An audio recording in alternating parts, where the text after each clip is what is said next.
Not at all. Really? Okay, You look like so you would be a hooper. no, what had happened was Uh-huh. I'm an only child. Shout out to all my only children out there. Drop in the chat if you're an only child, because you're about to understand what I'm about to Come say. on, come on. So Help us I'm an out. only child. Yeah. My parents Mm-hmm. were split, right? Yeah. Not literally split, but Yeah. my dad wanted me to be a hooper. Got you. My Got mom wanted me to be a ballerina. you. Okay. I'm an only child, and Yeah. I'm a girl. Yeah. She won. I She got won. you. You could have You been a know? ballerina though. Like a ballerina. You could have been basketball and She ballerina. had her personal biases Absolutely. against Yes. basketball. Okay. And she projected her fears onto me and all this stuff. So So, you didn't want I to just deal with ended up it. being a dancer. Absolutely. And now I just work for sports. That's good. So you are here working with the student ministry. Tell us what made you get into it. What yeah, like what do you love about it? You know how this goes at one community church. No, I'm kidding.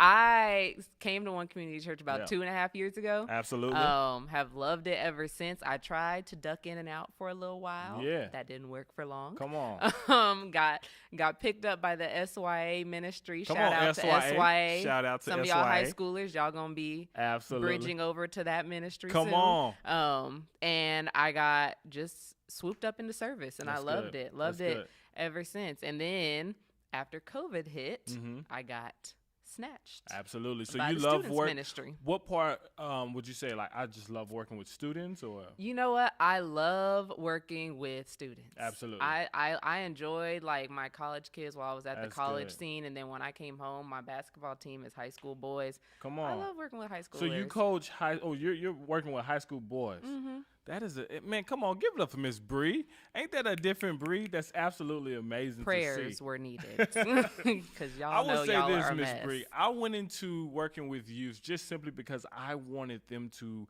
be able to not self-destruct. You know, like in that's culture good. today, it's almost so easy to self-destruct. And if we don't have the right examples in our life, the right role models in our life, then it's so easy to just get in your own way and self-destruct. So let me ask this. Do you have any role models that you absolutely look up to? You know what?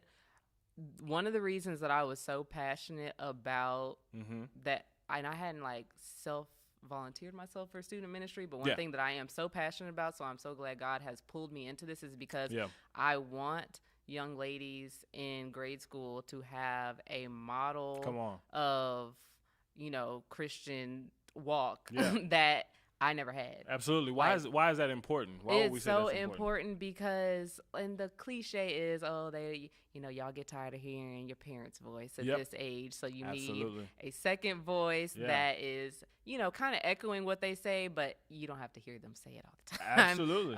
But it's also just important because this is the preferred life, and Come on. that is not a cultural norm. You know what I mean? Like absolutely right. this doesn't seem like the preferred life to be living. This Christian walk, Yeah. this sanctified, Yeah. holy. It's like going against the grain. Countercultural, Okay, right? that's it. Going Rebellious, against- right? Right. Have y'all been paying attention? Yes. Come So on. yeah, this whole rebellion against the culture is Mm-hmm. just not seen as cool. It doesn't seem like it can be a cool way to go. So like for them to be able to see a young woman or a young Yeah. lady that's close to their age that can be like, hey, look, like I'm living like Absolutely. this.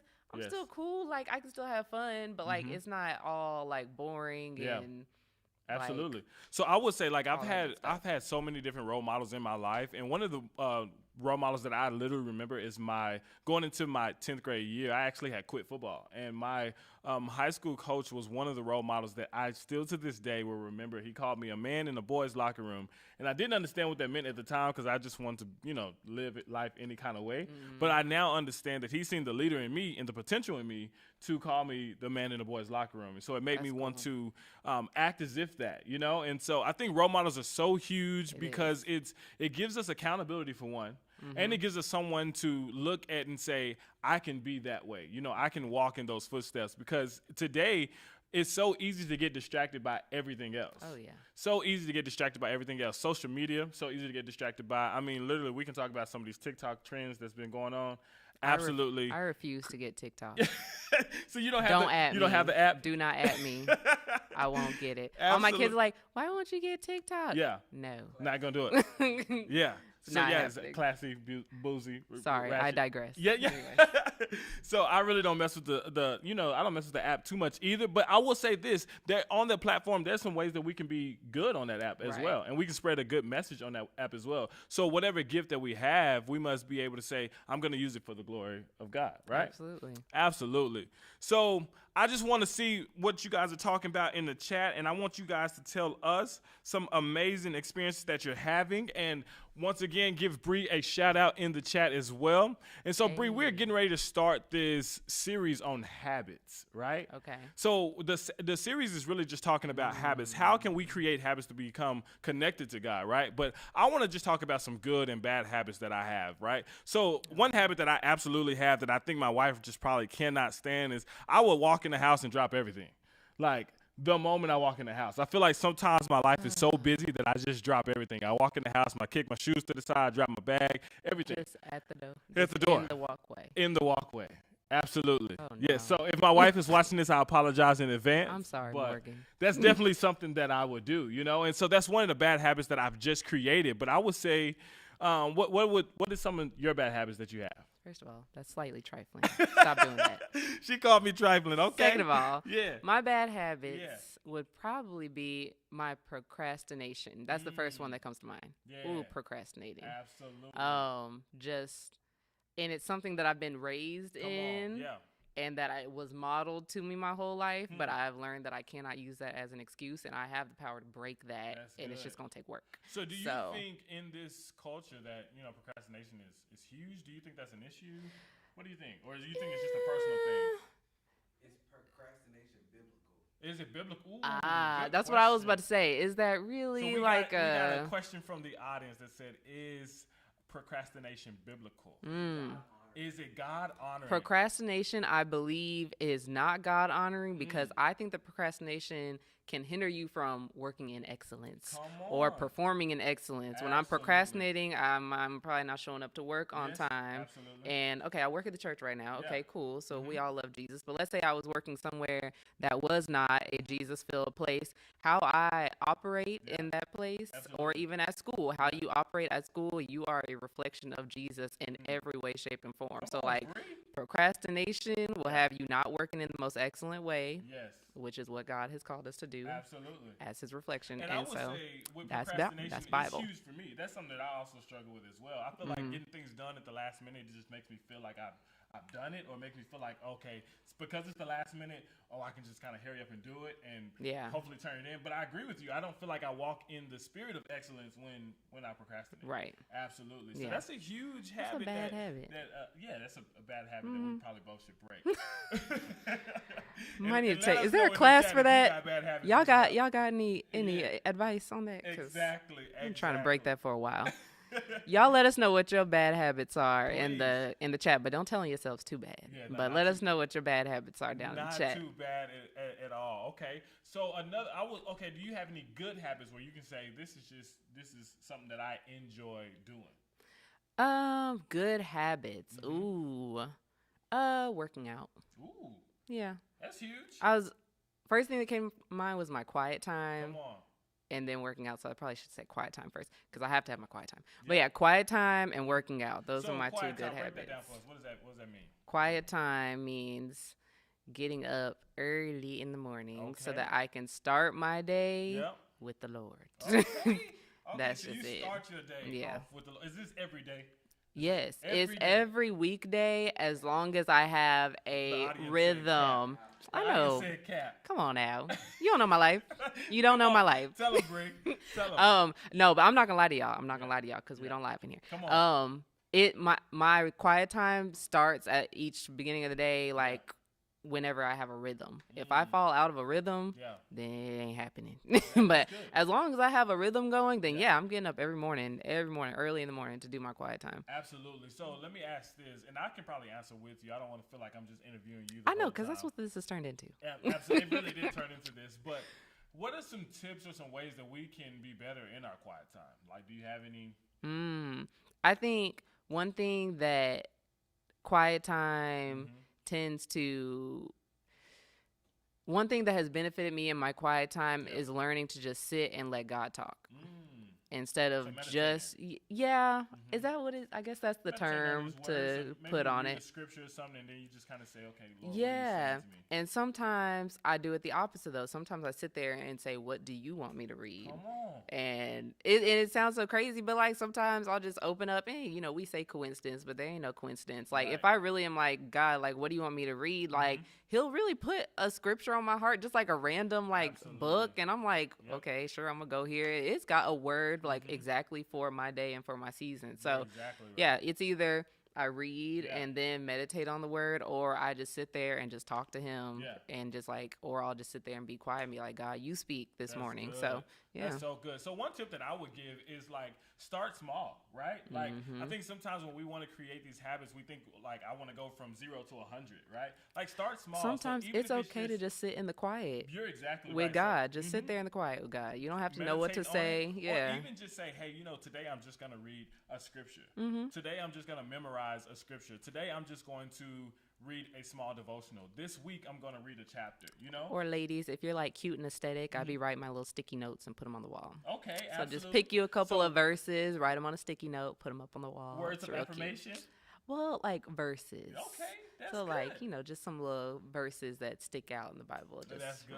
You can write words of affirmation too. Those are good. That's good. Absolutely. I think words of affirmation is absolutely great. Okay. So, yes, sir. What's the question? When you get off track in your quiet time with God, and how do you get back on?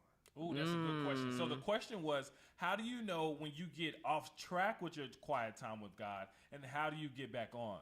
So the first thing that I would say is, you got off with your quiet time with God when you feel disconnected. And that disconnection, I would say, is that life is just going. Like you almost feel like you're just going through the motions, right? You just feel like, okay, I got to get up, I got to get ready for school, or I got to get up, I got to go to work after school, or whatever the case may be. You just feel like you're going through the motions, and you never take time to just stop and say, God, what are you trying to show me in this season, right? So I truly believe that God works in seasons, and so whatever season you're in, you must be able to kind of discern and say, God, what are you trying to teach me in this season? But if you're just constantly going through the motions, you may never feel connected to God because you're so connected to work or so connected to school or so connected to a sport that you never stop and say, God, what are you trying to tell me? And then, like I said, to get back connected, I would just simply say it's starting back small. Just saying, okay, God, I know I disconnected from you, but today I'm going to be intentional about saying, on Monday, these are the chapters that I'm going to read, or this is the verses that I'm going to read. And really, another great tip is whatever you're struggling with, I think it's a great thing to study.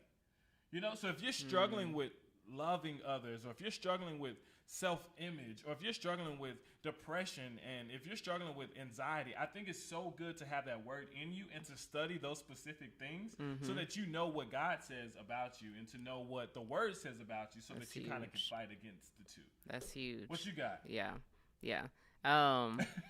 That's good. He was preaching a sermon. My falling off of my quiet time, well, this whole student ministry staff saw what that looked like last week. It's okay. Unbalanced. No, so when I get out of my rhythm and when I start neglecting my quiet time, like you said, it's like you're just going. You're just running through life, and listen, I burnt out. I burnt out. When I burn out, the tears come. So, when you just start getting in this go, and you start neglecting your time with God, for me, it looks like a breakdown is coming. So you're saying like life begins to be like heavy. It starts to get overwhelming. Absolutely. I get overwhelmed if I'm not taking that time with him to like give my day, give my life, give my my rhythm to him.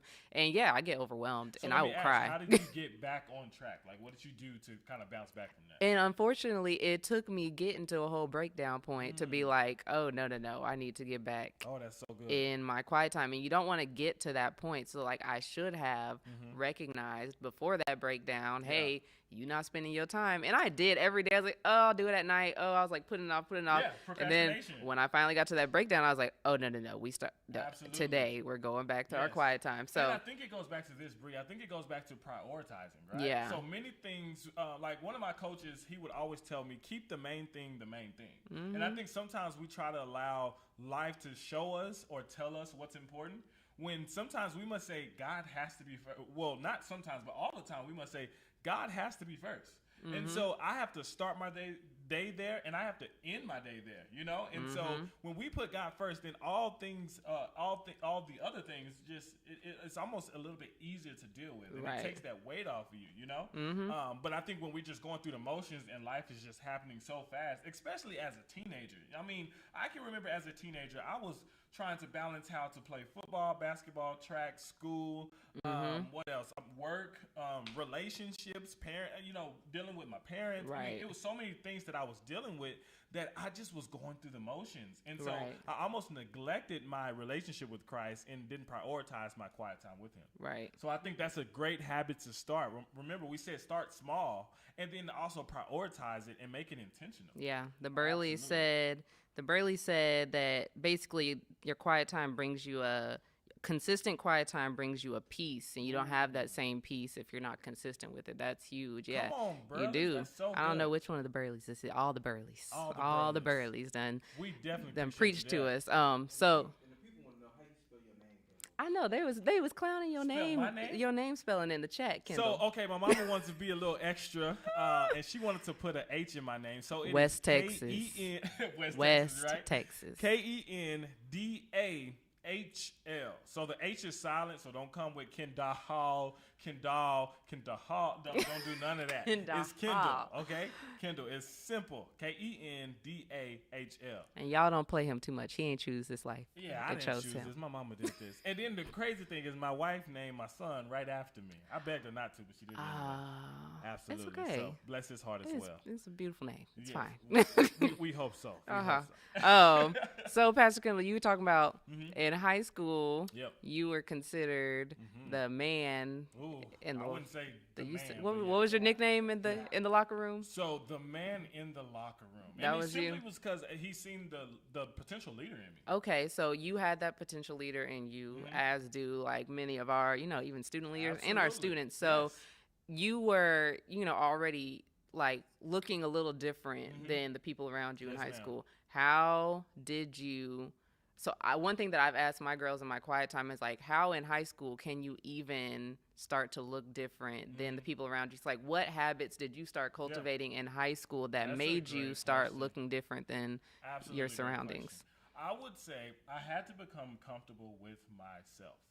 It's so easy to kind of fit in. Like we just went through this last series, right? Talking about being rebellious, but being rebellious in a way that honored God, right? So Right. going against the grain, countercultural, right?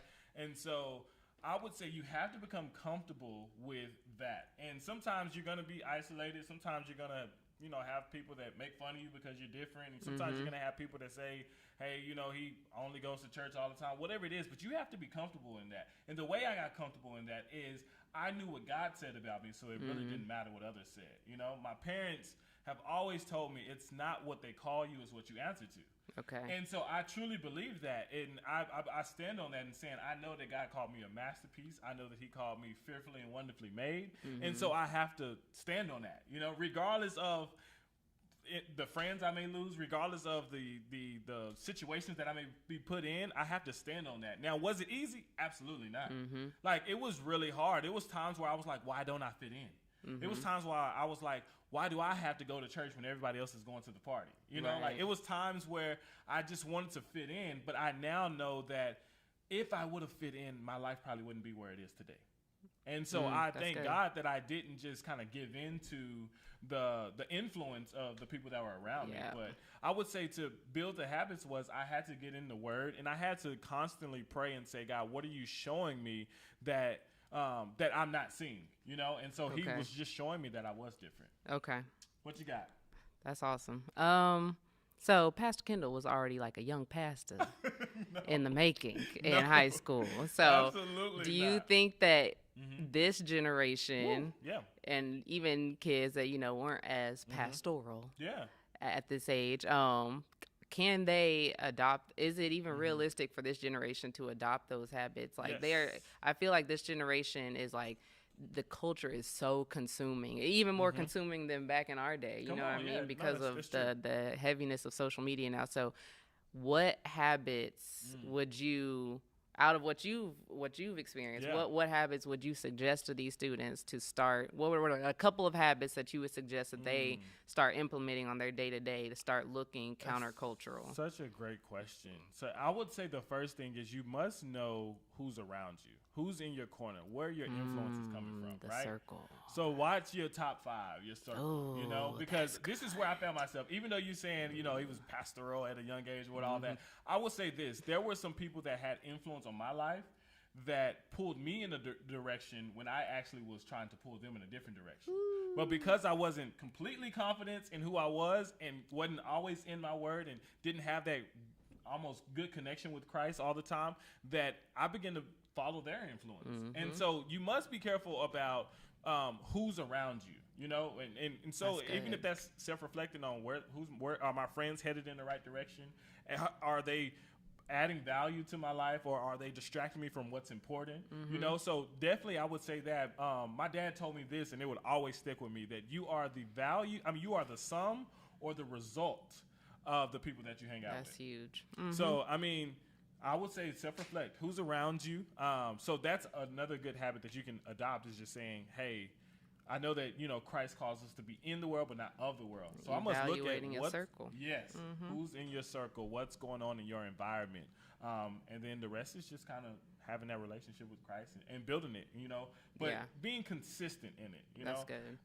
And that was another thing that I struggled with in high school, is just being consistent with my relationship with Christ. I feel like some days I was good as long as life was good. And then the days that life was bad, I was like, oh, Lord, what is going on? Yeah. So, I would just say being consistent with it, and then being intentional about who's around you. What's your influence? That's good. Do you have any stories of maybe in high school where you felt like you had to go against the grain, or where you had to look at the influence that was around you? High school, some of my private school Dallasites, y'all will understand how sheltered we are. The silver spoon life ain't always just glitter and gold, though. Oh, wow. Okay. But no. Oh, yeah, of course. But no, so I wasn't allowed to do much. Like, I just, I was surrounded by, my private school friends who, there was probably some that were off partying, but for the most part, we were all had a little halo above our heads. So, I had my little private school friends, and I went to dance. My mom kept me busy enough to where I didn't have time to go to any. And even if I did have time, I still couldn't go to any parties. Couldn't even go to teen night at the roller skating rink. She kept me under wraps. That's which tough. It has its pros and it has its cons. But so I was I just wasn't doing much nothing. Yeah, so you didn't get the opportunity to. So how do you think, as an adult now, or just progressing over that, how do you think that played a toll on you? Because we may have an audience out there that may not, they be in the same shoes you're in. What would be your advice? How do you think that? Right. What was the first question? So what do you think did it play a toll on you? What were the pros and cons of being able to do things or not being able to do things? Yeah. I think I wasn't necessarily cultivating really good habits. I went to private Christian school, so I had a relationship with God, but I was not making it my own yet. So I was just doing what my parents were telling me to do as far as Christianity goes. And I loved God, and I had my private school relationship with him, but I hadn't been through anything in life to really experience God yet. So I don't know, when I got out the house, you just get out and you're woo, I'm free.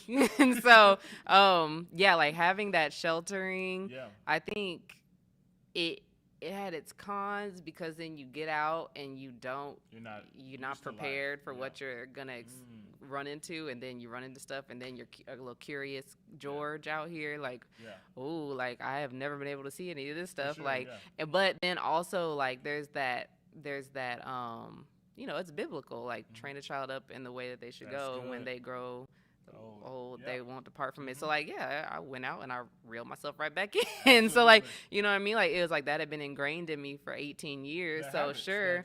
The habits that I hadn't necessarily made my own, but the habits, like the godly, holy habits that were enforced on me. Sure, I got out there for a little bit. I was a little out there. But yeah, I came right on back on my own will. You know what I mean? Like eventually. And so now do you feel as if your relationship with Christ is closer? Oh yeah. That's good. Yeah. Absolutely. For sure. We absolutely love having fun with you every week during the mid show. Give it up for Miss Bree. You did absolutely amazing today, Miss Bree. Thanks, Pastor Kendall. Absolutely. Shout out to Pastor Kendall. Y'all spell his name right in the chat and shout him out real quick. Shout him out. Everybody spell it real quick. KENDAHL. We'll see y'all next week. Thank you so much for tuning in to the midweek show. God bless. Good night.